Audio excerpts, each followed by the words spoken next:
Good evening and welcome to The Chase, Zimbabwe's premier current affairs program. I'm Eben Mabunda and we're coming to you live from our ZTN studios in Zimbabwe's capital, Harare. Now, informal trading has been presented as a significant contributor to Zimbabwe's economy. Over the past few months, consumers have been flocking the city's downtown for cheap goods offered by Tuckshops, and it seems retailers are under siege, battling for survival. Former traders are alleging unfair advantage by Tuckshops, pointing out that the Tuckshops sell exclusively in the United States dollar and evade license costs. The battle of villains and saints continue. Others allege retailers want to maintain a monopoly in the economy, and retail managers lack adequate knowledge in their response to the ever-changing economic dynamics. The question is, who is to blame for the retail sector wars? Our topic tonight is Tuckshops versus retailers. What's at stake for the consumer? Join me and my guests tonight on The Chase.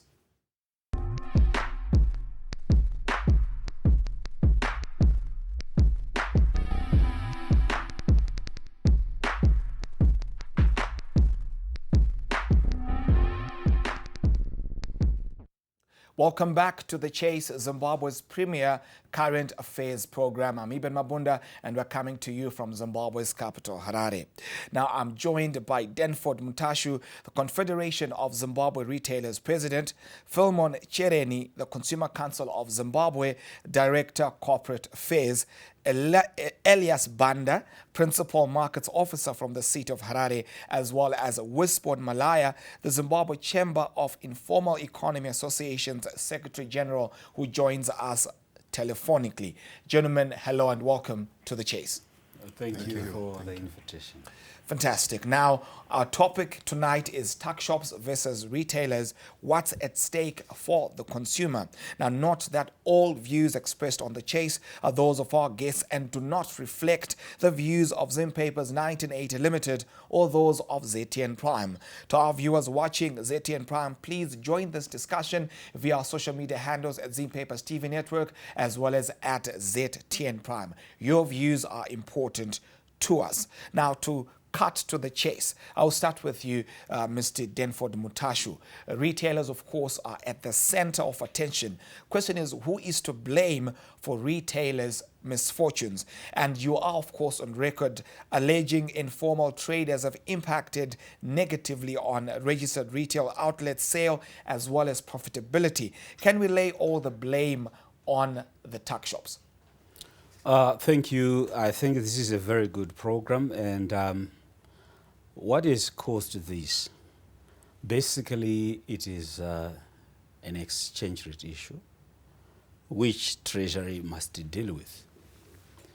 The legislated pricing mechanism, which forces formal players to comply with the obtaining auction rate for that particular week, of course, plus 10%, has led to the retailers, former retailers, only receiving a huge chunk of Zim dollar to the tune of 90% of transactions in the formal stores is Zimbabwe dollar, while, of course, the remainder is US dollar.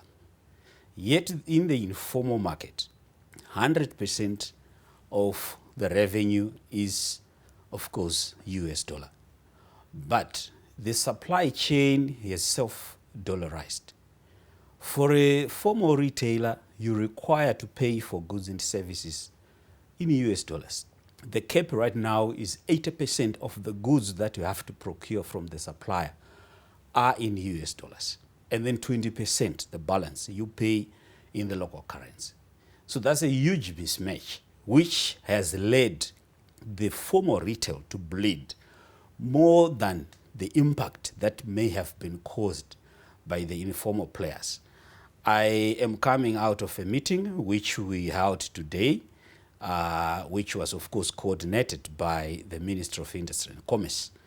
And yes, we also had the Tuckshops, because the Confederation of Zimbabwe Retailers represents the Tuckshops themselves as well. So what we are saying is that let's remove the legislated pricing model that has been, of course, introduced by government first, while, of course, working to formalize most of the tuck shops. And, of course, we have moved and covered a lot of ground to that regard. One key element that remains very outstanding by most of these unregistered retailers across town and even out of Harare is that they wish to have a taxation model that accommodates them in the form of, for example, presumptive tax. I'll give an example of exactly what they've said. They've said, if government comes to us through Zimra and say, for this quite a number of square meters, let's say 500 square meters, you pay 5,000 US dollars per year. They are prepared to do that. The fiscalization process is an ongoing process. Unfortunately, the adoption rate has been quite slow. And now we are faced with this challenge where some of the former players in the retail and wholesale have closed. I think one or two have been in the social media and in the media, conventional media. And as of today, I'm coming out of a meeting with one of the big supermarkets, which has been dotted around around Harare, that is also closed one of their biggest branches. So it is not looking good for the conventional retailers and wholesalers. Why? Simply because of the exchange rate issue. We can debate, we can sit, we can talk, but the biggest elephant in the room is the exchange rate issue, which is being enforced by FIU. Business is saying, why won't we increase the usage and circulation and demand of the local currency? Once we do that, we then liberalize the exchange rate. This is the clarion call from business. Tuck shops, yes, they are there, and we fully embrace and support them because they have come through various government intervention programs of indigenization, and most of the Zimbabweans have taken the space, they've started their own businesses, they're no longer working for anyone, and they're actually employing other people. So we embrace the tuck shops, while we should also not kill the formal business. Right. Opening shots there, of course, from the Confederation of Zimbabwe Retailers. Of course, you would be right at the epicenter of this particular conversation. Now, I want to shift this conversation to Mr. Shereni. Of course, against the backdrop that consumers are the ones opting for informal traders over some of the registered retail shops. What are the consumer dynamics you have noticed? And can you take us to what led to the shifts that we're seeing now? Thank you. As far as consumers are concerned, what we are observing is that I think from the beginning, you cannot separate consumer protection with competition. What we advocate for is competition. Competition affords consumers the right to choice. If you look at some of the provisions or the rights of consumers as provided for through the Consumer Protection Act, consumers have a right to choice, they've got a right to redress, right to information. So the more the merrier in terms of the market. Consumers will then have the opportunity to choose from if supplier X is not meeting their requirements, whether in terms of disposable income or capacity to purchase, they'll go to supplier B. So competition for us gives the consumer their right to choice. So for us, it is a welcome development. Granted, tuck shop and vendors have their own limitations as far as consumers are concerned. If you are familiar with the provisions of the Consumer Protection Act, there are certain rights that consumers have. For example, in the event that their consumer is aggrieved, for instance. If you are aggrieved and you want redressal, vendors, there are limitations. Vendors, some of them are of no fixed abode, if I could use that word. In the event of redress, there are always challenges. You have a consumer coming to the Consumer Council of Zimbabwe to say, I have issues with the product that I purchased downtown. But if you then ask the consumer to say, can you give us the relevant documentation in order for us to assist with redressal of the issue? you get a consumer saying the tuck shop owner or the vendor from which I bought that product is no longer there. So those are some of the challenges that that are common, especially with consumers that are buying from vendors and some tuck shops. But as far as competition is concerned, we are for competition. It gives consumers choice. They are empowered in terms of where they can get their products. But there are also other issues related to issues to do with the quality of products. There have been complaints from the market, especially by consumers, to say some of the products that we're getting from the market, especially downtown or vendors and tuck shop owners, some of them are not genuine. You talk of some dishwashers. Some have bought dishwashers on the basis of price, but when they get home, they realize that the product is substandard.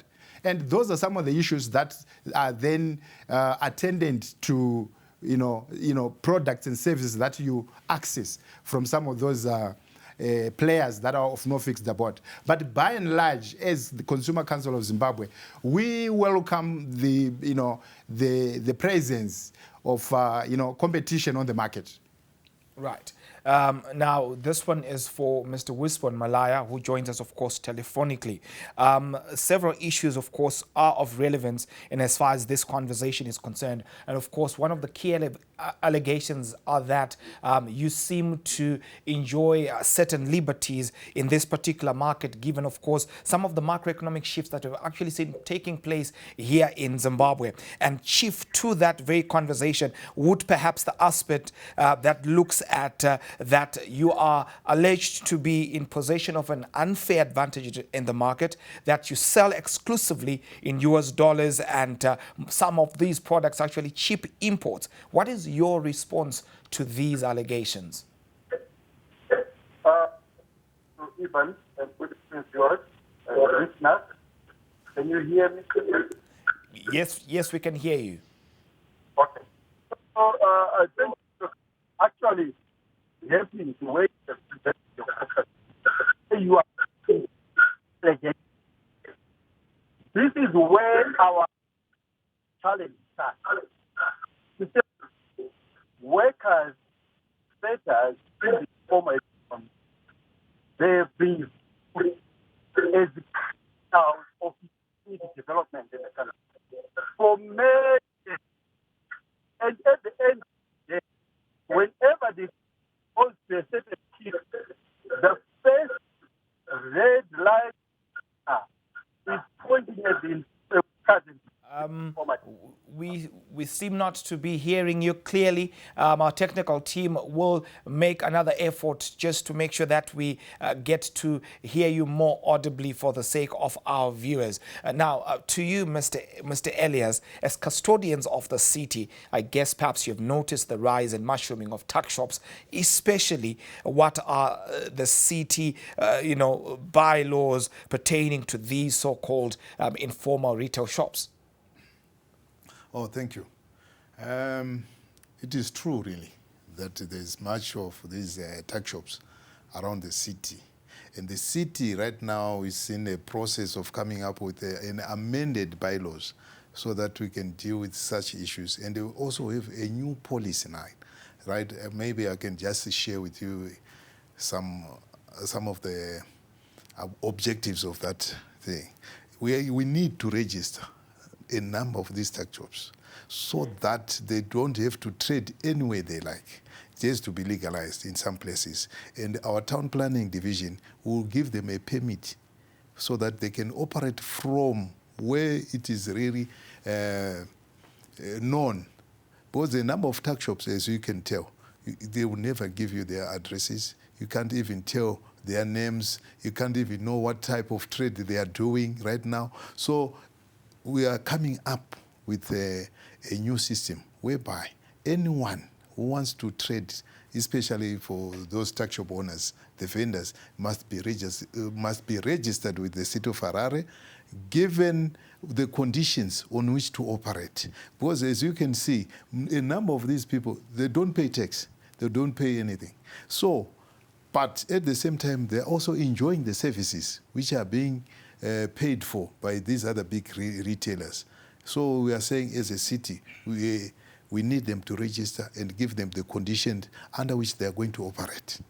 Right. Mr. Wispon Malaya is back on the line. Now, it's being alleged that you possess an unfair advantage in the market. You sell exclusively in US dollars, especially these cheap imports that are coming into the country. How do you respond to some of these allegations? Yeah, thank you, Ivan. Can you hear me now? Clear. Please. Okay. So I was saying the first point is you already pointed out to say allegation, which is already the biggest challenge we are still facing in this country, where 88% of people in working to earn a living who are now known by the statistics of the country that they are workers, though in the informal economy, they are still viewed as criminals of economic activities. We have to address that from the word go. To say the workers and traders in the informal economy, they are playing a role to make the Zimbabwean economy tick. Then come up with a strategy or a platform where all stakeholders sit and agree on how each and every stakeholder can operate in the space, the do's and don'ts, which are practical and realistic. That on its own will help to reduce the challenges of these allegations coming. The issue with these allegations is because some have a bigger voice to be heard. Whenever they stand out there and speak, there is a quick reaction from the government through either the supporting ministries or other platforms to support these spaces, and action takes place. Yet from the workers and traders in the informal economy, it has been a hard-fought effort to have a listening ear on the issues that affect our operation. Most of the things, one most important thing you should know is most of these people who are trading, whether they go and buy things from the tax shop, they go by the corner to sell, they go and buy wherever, and they sell in US dollars. Most of these people, they are operating as a survival strategy. It's not a real business. If an opportunity comes for them to have a formal job, most would desire to go to a formal job if possible. So that should be looked into so that we put order. So we do not agree to these allegations. These allegations, they are tertiary allegations. We have prime issues to address to make sure our economy functions properly. Right. Mr. Mutashu, perhaps I saw you were keen on responding to what, of course, was coming from some of the points raised in this conversation. Now, one of the key issues also would be that consumers allege that retailers seem to be overcharging. For example, you'd find a bottle of cooking oil going for maybe $3 at the Tuckshops, but you visit a retailer, you'd find it is being charged about $4.50. Now, question is, how do you respond to that? And can we entirely blame that increase in price to perhaps some of the regulatory fees and license charges and fees that constitute some of the pricing within what would be your basket? Obviously, there's a huge cost in formalizing your business currently. It ranges from statutory, regulatory, the taxations, employee labor laws, rentals, etc. So that, of course, comes into real effect, especially when the situation is looking like what it is now. And of course, my call to the former retailers and wholesalers is that we thank them for continued compliance with the laws of the country. However, there's also greater need to innovate, because if you look at Europe, there has been the emergence of online and e-commerce. That has seen a lot of other brick and mortar stores dying. So in this environment, what is critical, like I indicated at the beginning, is that let's just level the playing field. if it is a regulatory intervention, policy intervention, so that competition is taking place at a level, from a level playing field. It is not level currently. The reason why you may see cooking oil more expensive in a formal store than it is in an informal store, and of course, I'll come to the definitions of formal and informal. Or let me use the word tax shops. It's simply because if you sell your commodity in Zim dollar and apply the current exchange rate, official exchange rate, it then comes out more expensive in US dollars. It is the reason why more and more, most formal stores have not been able to collect US dollars through their tills. Add to that, if you walk to any formal store, you will see money changers milling around the store. Those are intercepting customers and, of course, swiping on their behalf. So Zim dollar is simply now being accepted in the formal stores only and not everywhere else. Then let me come back to the issue of the tax shops. You have seen a lot of shopping malls, a lot of demarcations, a lot of partitioning that has taken place. Badela went down, for example. Right now, if you go to that building that formerly housed Badela, there are a number of small traders that have actually occupied that place after the partitioning. Why did Badela go down? There were a number of issues that includes the issue of taxation, that includes the issue of that competition. But we are saying, let's protect both formal and informal. By the way, most of the tax shops are not actually informal. They've complied, they pay their licenses with the city of Harare. If we are speaking about the city of Harare, they've got shop licenses. But further formalization then would include them paying VAT and, of course, complying with the labor laws, etc. But as long as a business is housed somewhere, practically it's formal. The issue of addresses that has been highlighted by my brother falls away, unless we are talking about vendors. We are not talking about vendors here. Of course, we will include them at some stage. But the business that we are representing in terms of those that are deemed informal or unregistered are housed in these partitioned shops. And the council right now is issuing some vendor licenses, even to most of them that are selling from their cars. We actually met some that had some licenses from the council, and they said, no, we've paid. So what we are practically saying is that for each and everyone who is operating a business in Zimbabwe, they have got to comply with the laws of the country. We have got to help them formalize. And by helping them formalize, let's come up with a template that works for them. That may not, of course, that may be different from that which we are currently applying to the conventional bigger supermarkets. And in doing so, government can actually collect more revenue through the fiscus, through the ZIMRA, by coming up with a presumptive measure for them to pay a certain amount of money per year and issue them with the tax clearance or whatever documentation that we issue them. In any case, we have had blitz, several blitz, but I'll tell you, those blitz actually enriched most of those guys that were partaking in those blitz. Why? Because if they come to someone who is operating a tax shop, sometimes it's Buyatina Pangana. They speak their language, they collect whatever that they collect, they leave the guy.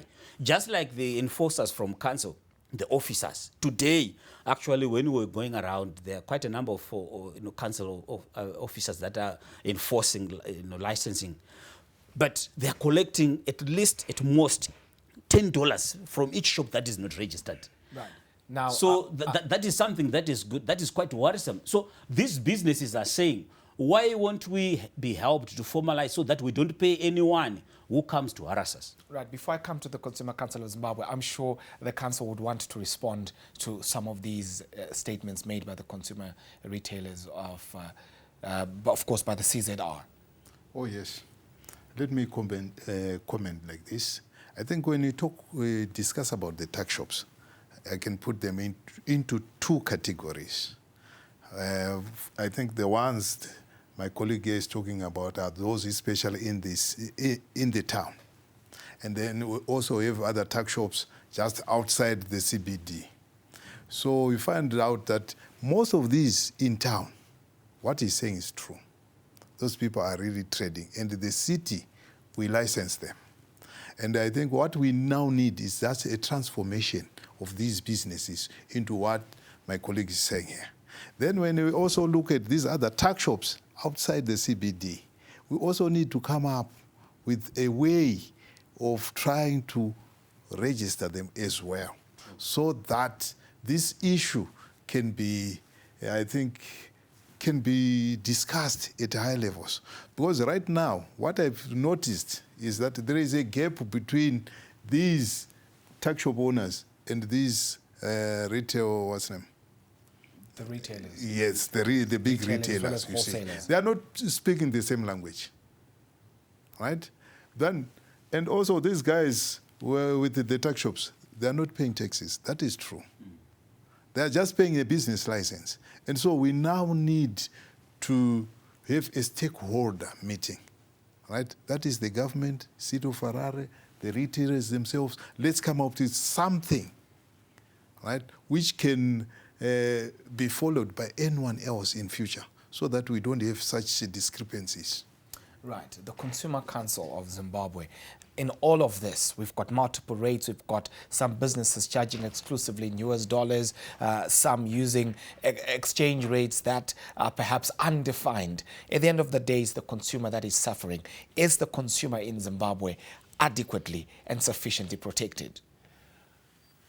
I think, in our view, the consumer is adequately protected. Why am I saying that? Prior to the enactment of the Consumer Protection Act of December 2019, there were a lot of allegations directed at the Consumer Council of Zimbabwe to say they are a toothless bulldog in terms of the noise that they were making without any ability to enforce. But with the creation of the Consumer Protection Commission, as well as that piece of legislation, it now empowers the Commission to enforce provisions of the Consumer Protection Act. It also empowers consumers. Section 65 of the Consumer Protection Act also empowers consumers to enforce the act where certain rights are not being complied with as far as their rights are concerned. For example, there are instances, my colleagues have made reference to the distinction between the tuck shops that are formalized and those that are not.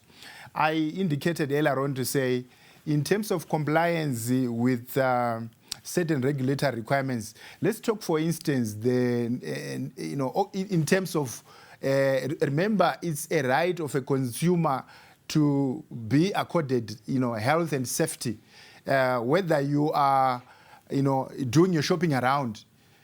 But if you look at, services, some services that are offered in the informal market, for example, at the tuck shops, there are certain products that are designed to be kept under certain conditions. But if you look at some of the conditions some products are kept in the informal sector, those conditions infringe on the rights of consumers as provided for through the Consumer Protection Act. However, as the Consumer Council of Zimbabwe, we welcome the presence of players on the market, because it gives the consumer opportunities to maximize on their disposable income. Imagine if you only had one or two big retailers on the market and you have no option. That would be a big disadvantage to consumers. But as things stand now, consumers actually, through our weekly service that we carry as Consumer Council of Zimbabwe, indications are that the majority of consumers actually prefer shopping at the downtown, at the informal tuck shops. Why? Because they are considered to be cheap. You gave an example of 2-liter cooking oil. One consumer yesterday, we were discussing about the discrepancies between the prices that are offered by formal retailers. He gave an example of roll-on. He mentioned a certain brand of roll-on that's going for over 35,000 in one of the big retailers. But if you go downtown, you get the same product going for $20, $50. And if you want to then have an appreciation in terms of the rate that's being used by the big retailers, it's really, in our view, way beyond the auction rate. So for us, the presence of many players on the market, it really provides consumers that protection that is provided for through the Consumer Protection Act. Right. I will come to Mr. Denford to say commentators allege that for a retail company that has 60 or less retail shops nationwide to compete and complain about Tuckshops is stretching it. What is your response to this very notion or idea? I don't think that any retailer or wholesaler should complain at all about Tuckshops. I think that will be a bit misplaced, because you see the distribution channel is shifted with predominantly local suppliers choosing to supply the informal or the Tuckshops. Why? Because they're chasing for the US dollar. It is the US dollar that they require to procure their inputs, their raw materials, and etc. So it looks like from this end, the formal stores have not been able to match that which the informal players have been able to bargain for with the suppliers. And suppliers indicated today that 80% of their product is being sold through the informal channel or the Tuckshops, and not through the conventional supermarkets. One of the reasons is that the conventional shops are taking time to pay, anything between 7 and 60 days, and of course paying at the price or at the exchange rate that was existing when the invoice was generated on the day of the delivery. So those were some of the concerns, to the extent and extreme that they indicated, most of the suppliers indicated that currently, even when they owe, they're still owing huge sums. For example, Mill has indicated that they are owed around 9.6 billion by the conventional stores.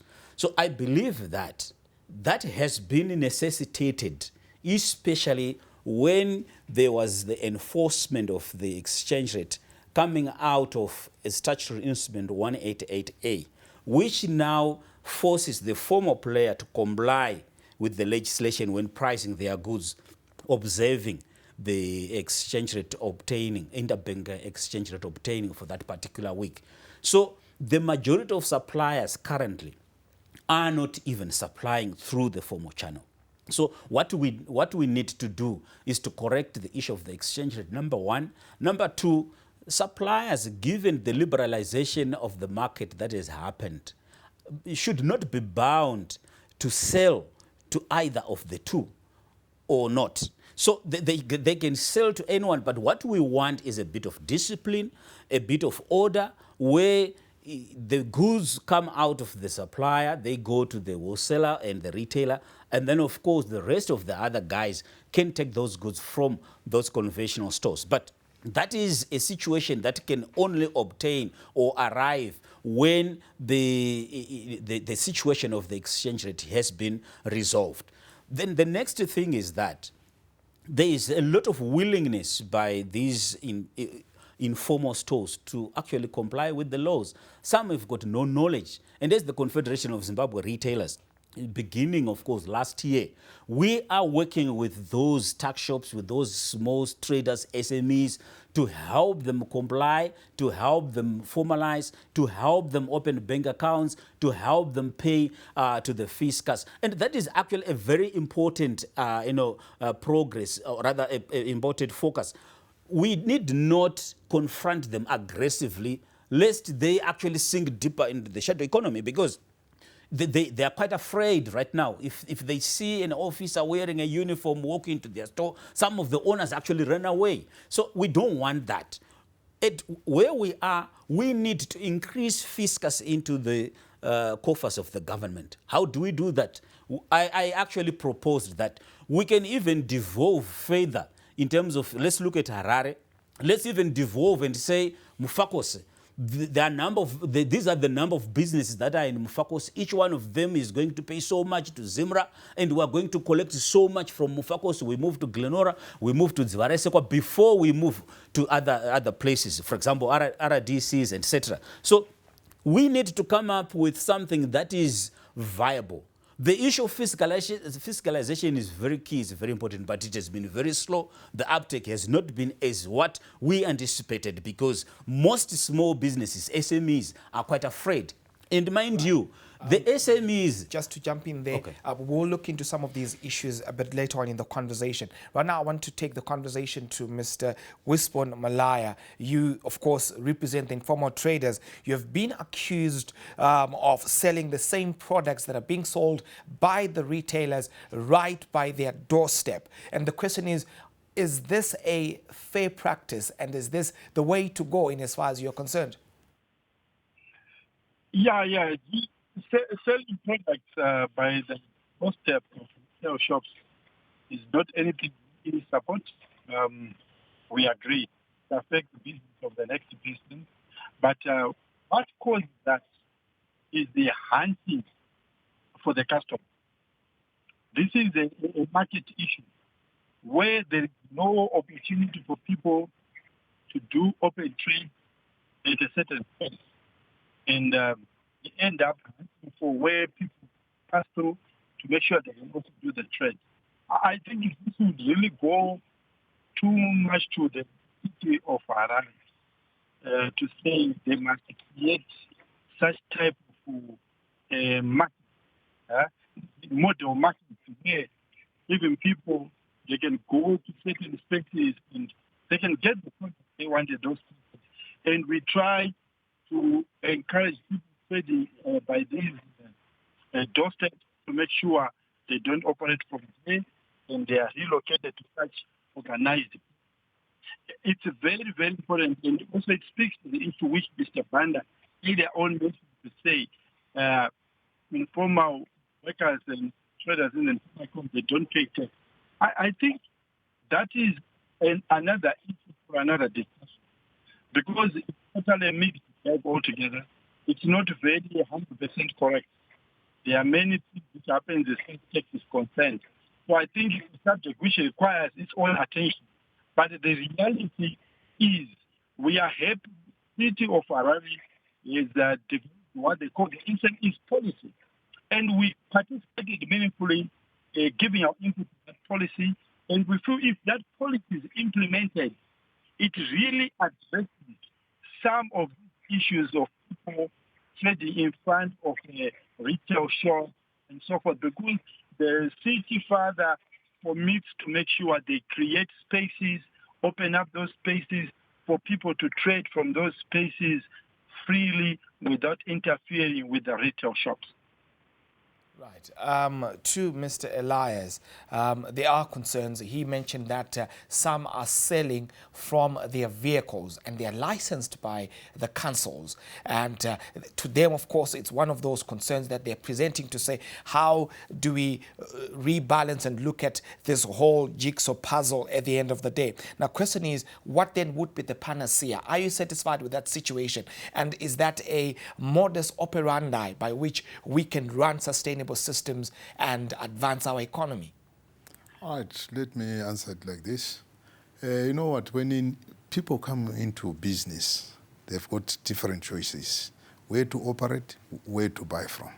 So as the city, right, when we look at these big businesses, we've got the commercial sense for them to operate. And when it comes to these informal SMEs, right now, as the other guys just said, we've got an SMEs policy, which is now going to address all these issues, because no one is going to operate without the city's authority. When it comes to those operating from their vehicles and so forth, we are saying, in the past, we used to have what we call hookers licenses. I'm sure those are the licenses. And the hookers licenses, you are told where to operate from, and not in the CBDs. They've got some areas. We expect such people carrying out such businesses to be moving around, not to spend the whole day on parked somewhere. But Nowadays, you find out that someone else just drives and park his car there and start selling all his goods, which is not correct. Right. To the Consumer Council of Zimbabwe, what are some of the complaints that have been coming through in as far as the consumers are concerned? And there's been, of course, one of the cases that to do with the rejection of the 50 Zimbabwe dollar note. Can you speak a little bit where that is concerned? Thank you, Eben, for that. Yes, as the Consumer Council of Zimbabwe, we continue to, as far as the rejection of the $50 note is concerned, we have had those complaints, and we continue to appeal to our monetary authorities to give the consumer a permanent solution to that. But we also believe that it is still legal tender. It's a currency. So we should have confidence in our own currency. It's still legal tender, and there is no justification as far as we are concerned by retailers to reject the $50 note. We have heard about the challenge or those complaints coming through from commuters. We have also, especially in Chitungwiza and other outlying areas. But we feel monetary authorities can assist us in that regard. It's still legal tender, and it should be considered along with other notes. As far as complaints that we normally get from the retail sector are concerned, we getting complaints related to electrical gadgets. Retailers sell electrical gadgets, and when a consumer comes back to say the product is not working properly, or I would want a refund, I no longer want this, it's a concern. It's a big concern. And we always urge not just consumers, but also the retailers, the suppliers, to familiarize themselves with the provisions of the Consumer Protection Act. Because according to, I think it's Section 66, a consumer has a right to return a product if he no longer requires that. And the supplier is supposed to take back the product without any question.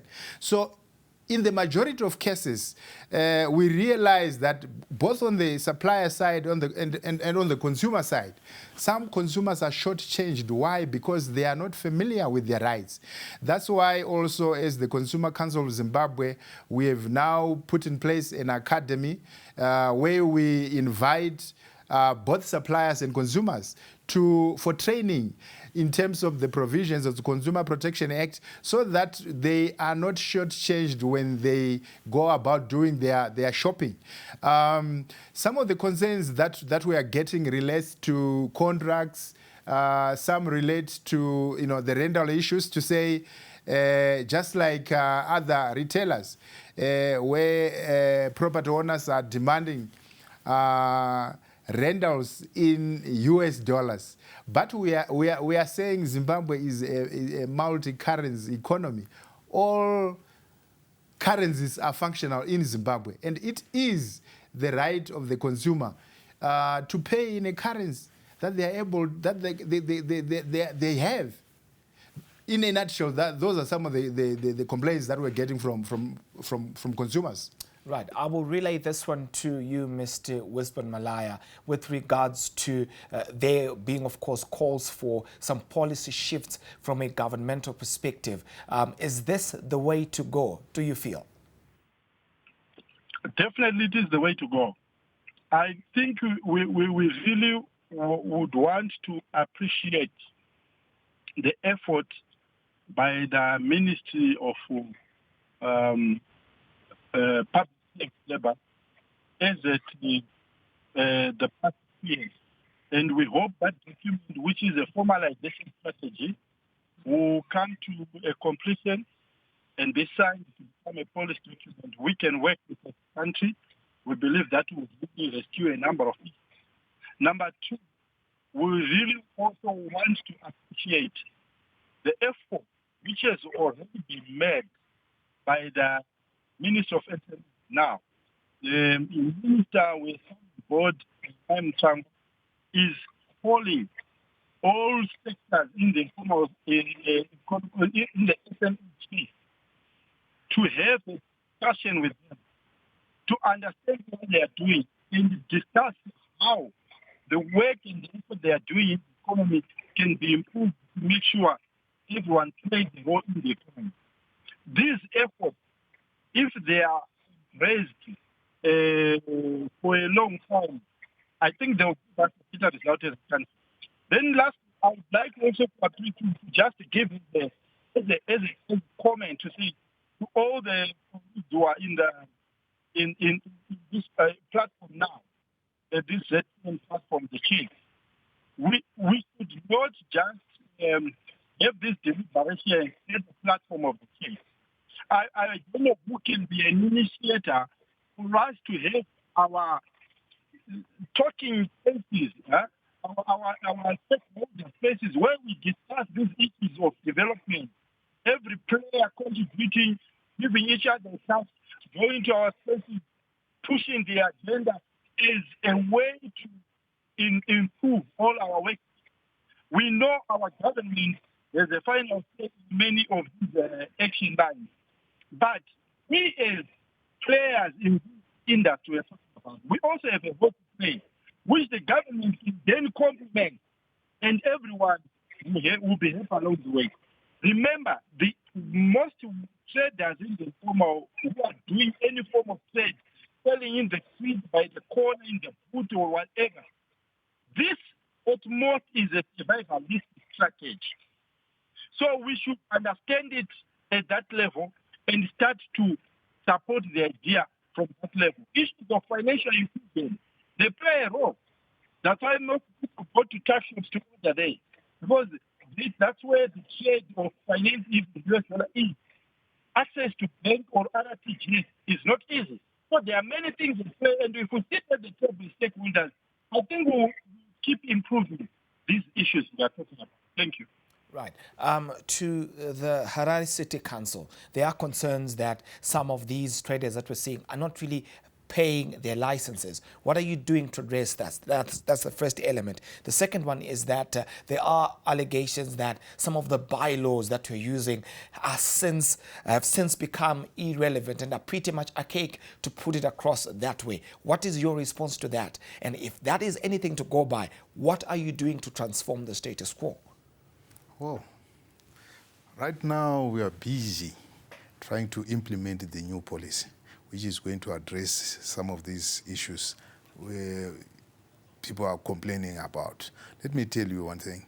Like, for instance, for those who are selling at the pavements, well, the policy does not allow that, because you should have a space which you must be allocated by the city of Harare. And in some places, yes, of course, in terms of spaces, we've got a challenge, but we are going to solve it. And also in terms of the Tuckshops, we are also going to implement. At one time, I even invited the Zimura people so that we should come up with a database and make sure all the businesses are registered.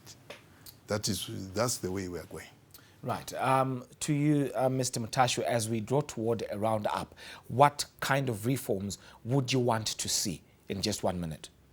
The first one is to remove the legislation that compels businesses to apply the interbank official exchange rate. And then the second one, the issue of licenses is quite high, especially for the SMEs. Licenses have to come down. All the local authorities have increased shop license fees and the parking fees. It's a deterrent. So we are looking at cities and towns, preventing businesses from doing business and chasing business. This is why probably you've seen most businesses have actually moved to out of town, where they're occupying residential homes, turning them into commercial enterprises, because the city has not been quite attractive. I think that is one area that the city can work on. Number two, we need to go forward and accelerate the formalization strategy, embrace all the businesses operating in the country so that they can also contribute to the fiscus. And in doing so, we need not approach it in an aggressive manner. Most of these tax shops, as it were, are quite willing, and we've been working with them to register and formalize their businesses. They already, most of them are registered. And then going forward, We also need to comprehensively look at revamping our own businesses. Where we are faced with challenges of competition, sometimes we also need to embrace innovation. We also need to look out of the window and check what we can do differently, because the market dynamics have shifted and they have changed. Right. To the Consumer Council of Zimbabwe, in just 30 seconds, may you speak to how we can transform the status quo? Thank you, Eben, for that. I am glad Mr. Mtashu mentioned innovation. We noticed that consumption patterns are changing, and big retailers need to relook at their models of doing business. Consumers need convenience at the end of the day. Convenience in order to access goods and services. At the end of the day, it will be for the benefit of consumers. Right. I would like to thank my guest, Mr. Denford Mutashu, Confederation of Zimbabwe Retailers President, Philemon Chereni, the Consumer Council of Zimbabwe, Mr. Elias Banda, Principal Markets Officer at the City of Harare, as well as Mr. Wispon Malaya, who of course joined us telephonically from the Zimbabwe Chamber of Informal Economy Associations. Well, of course, that marks the wrap of our show, The Chase, tonight. Do catch us, of course, every Thursday at 9 p.m. Central African Time. Do follow us, of course, on the social media handles at Zim Papers TV Network, as well as at ZTN Prime. Your thoughts are important to us. I'm Eben Mabunda. Thank you for watching and have a good night.